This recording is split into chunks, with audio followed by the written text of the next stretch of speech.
Welcome back, Warriors, to another Battlefield 2042 video. I'm your commanding officer, Major Doodleman149, and in today's briefing I'll be covering the newest way that the brass has decided to award our efforts in the fields, their so-called Battle Pass.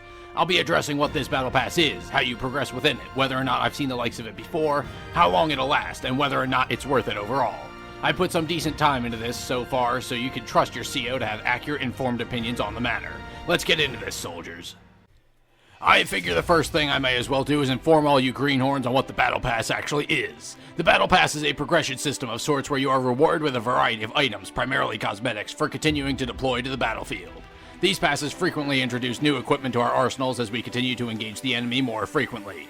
For example, the only way to gain access to the new stealth helicopters along with a stupid crossbow and the new DMR is by progressing through the brass's arbitrary reward system.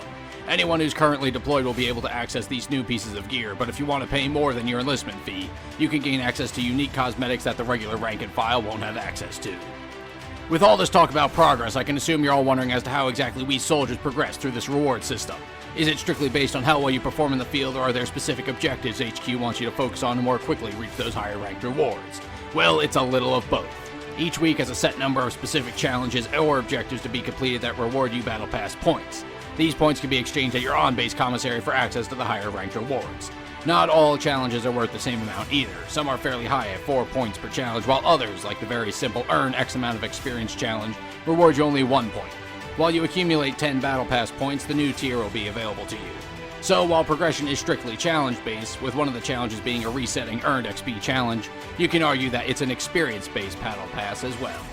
Now, with that said, and with my focus now shifting to how the reward system compares to others, I'll mostly focus on the challenge system. Immediately, the most prominent comparison that comes to mind is the most recent Halo Infinite Battle Pass. This progression system is unfortunately the only progression system in that conflict, and it's based entirely off of completing challenges with XP playing a minor role, much the same as it does here. Fortnite, as different as it is, also features a Battle Pass that is progressed through challenges that earn you stars to unlock what you want. The most different of the Battle Passes that I can think of is with Call of Duty.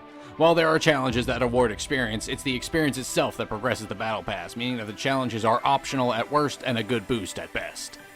As with most of these reward systems, this cache of rewards won't last forever. Stock is plentiful but not unlimited. With this in mind, we soldiers have 12 weeks to progress through and earn the rewards from this Battle Pass. This time span is rather long, 3 months give or take, but time will fly when you aren't looking. Now, soldiers, we get to my favorite part of these briefings, giving you all my unfiltered opinions on what I've reported to you. I'm here to answer the most important question you all have for me. Is this worth it? No. The paid version isn't worth it anyway. Allow me to explain, recruits. Progressing through the Battle Pass for free in order to access the new vehicles, specialists, and weapons, the Battle Pass is definitely worth it. The challenges were enjoyable to focus on, as it sometimes required me to fight in ways I typically avoid, pushing me out of my comfort zone and making me a better soldier in general. However, the rewards offered up by the brass to those who pay extra for an advanced form of this Battle Pass are not great. There are some interesting weapon skins and new uniforms for our operators, but given that none of these skins will make me deviate from Angel's maxed out uniform, the operator cosmetics are uninteresting to me in general. Also, since we can earn everything new and worthwhile for free, paying for the extra rewards simply isn't worth it, soldiers. If you have excess cash while on leave, there are plenty of better ways to burn it. And so that is all, Warriors. That concludes my coverage of this new Battle Pass system the brass up at HQ has given us. They're offering a variety of cosmetics for a fee while offering us the new weapons of war for free.